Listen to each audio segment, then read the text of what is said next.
Hey, this is Jayanam with a Blender isometric room modeling video. In the first part I will explain how I set up the room, the camera, and how I create the meshes. For rendering I use cycles, and first of all I set the device to the GPU instead of the CPU. This is the room, basically just a cube with edge loops at the sides and the faces moved to the inside. The next thing is the camera. I selected and pressed 0 on the numpad to get the view through the camera into the room. To get a perfect isometric view, I found out that these values for location and rotation work very well. When creating the models, I like to work with collections. I have a main collection to that I move the finished models, and the other ones that I'm working on I create in a separate collection, because then I can easily hide the main collection so that other objects like lights, the camera, or finished models are not in the way during the modeling process. Okay, now let's open the shader editor and have a look at the material, because all models share the same material. Here you see it, it's the default principled shader with a simple image assigned to the base color slot. I want the material to appear rough, so I set the roughness to 1, but you can play around with this value. Okay, now let's have a look at the texture. It is a very simple texture because it just contains a few color squares. Each of these has a size of 16 pixels. I already showed my technique for texturing low poly meshes with an image like that, but let me show it once again. First I select the whole mesh in edit mode by pressing the A key, then I press U and select reset. Now the UV islands fill the whole texture space, so I press S to scale them down to a size that fits one color square. And when I move selected islands to a particular color square, this is mapped to the mesh. And this is how I colorize, how I texture my meshes, and with this technique all meshes can use the same material and texture. For the room I use a brown tone for the floor, and for the wall on the right I think I will use a blue tone. In the tiny window on the lower right side I can set the viewport shading to rendered to get a render preview of the scene. So this is the basic setup. Now go ahead and close the windows on the right side, the shader and UV editor, and then we can focus on creating the meshes, the objects in the room. I switch to a different viewport shading to use random colors for different objects. I also enable shadows and try to copy the angle of the light that I use in the scene and that you can see in the render preview. Something like that. It doesn't have to be perfect, I just try to create a similar environment.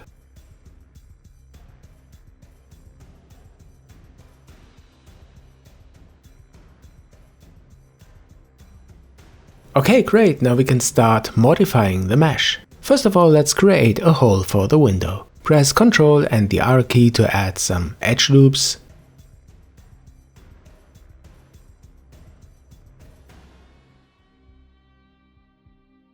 Then select these faces here and use bridge edge loops to cut the window into the wall.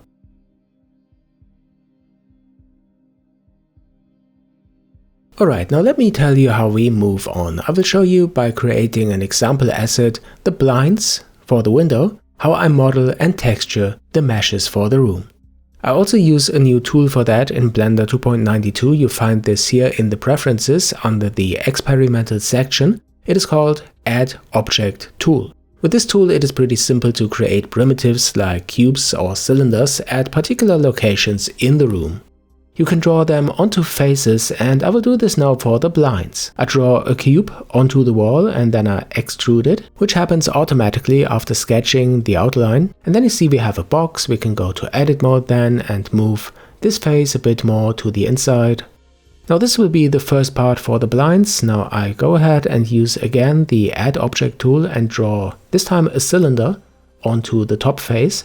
It is like sketching 2D and then extruding 3D, and for meshes like this one it is really helpful. This will be a kind of connector to hang the blinds to a rod that we are going to create afterwards. I delete redundant faces that we don't need.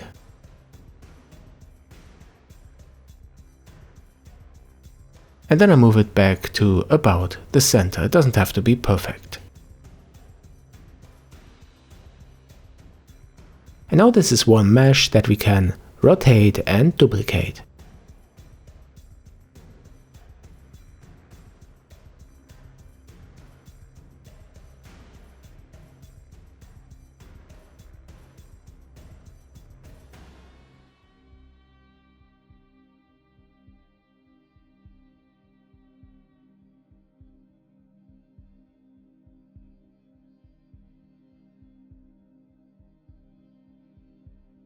Okay, looks nice. Now let's create the rod.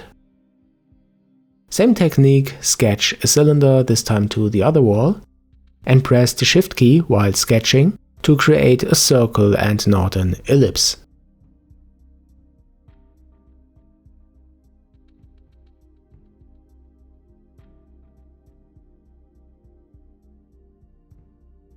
Okay, now scale this to fit the size of the window. Move it to match the locations of the blinds.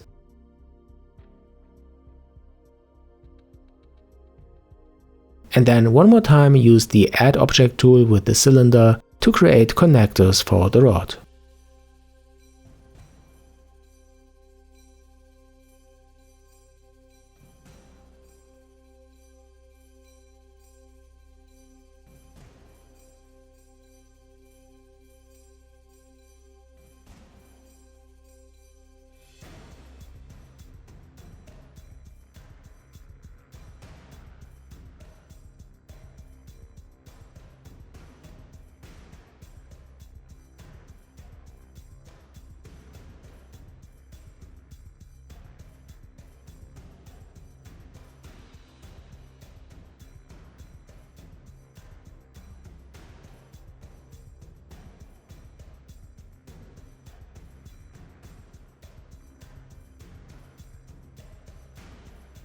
Okay, now we have the meshes. We can go to a render preview just to see how it will look like with shadows and lighting. And now use the texturing technique that I explained in the beginning to add colors to the meshes.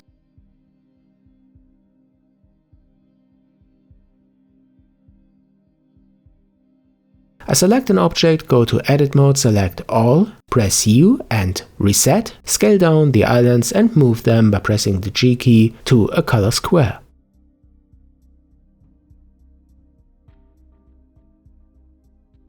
Then I do the same for the blinds.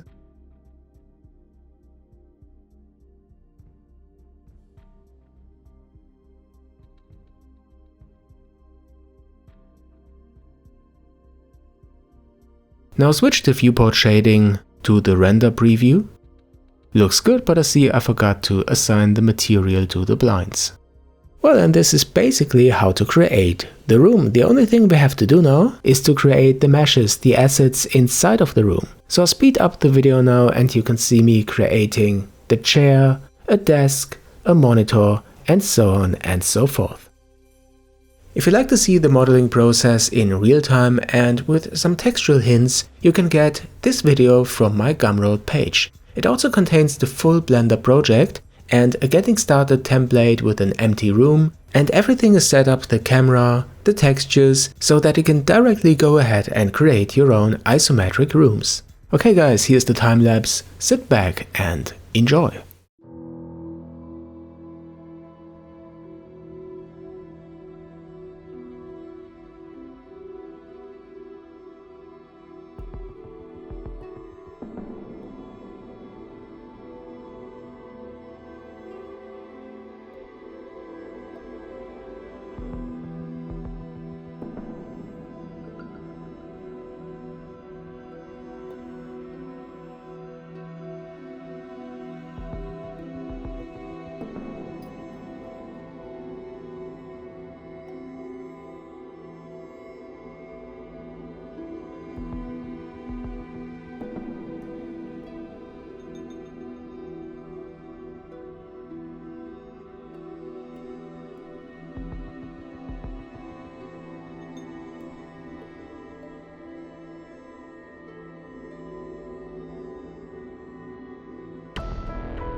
And here we have the render. I hope you like it. If you do, then consider getting the projects from my Gumroad page and the full real-time video. Don't forget to subscribe to my channel and hit that notification bell. Follow me on my Instagram, Twitter and Facebook. If you have any questions, add these to the comments below, and I'll see you guys in the next one here on Jayanam.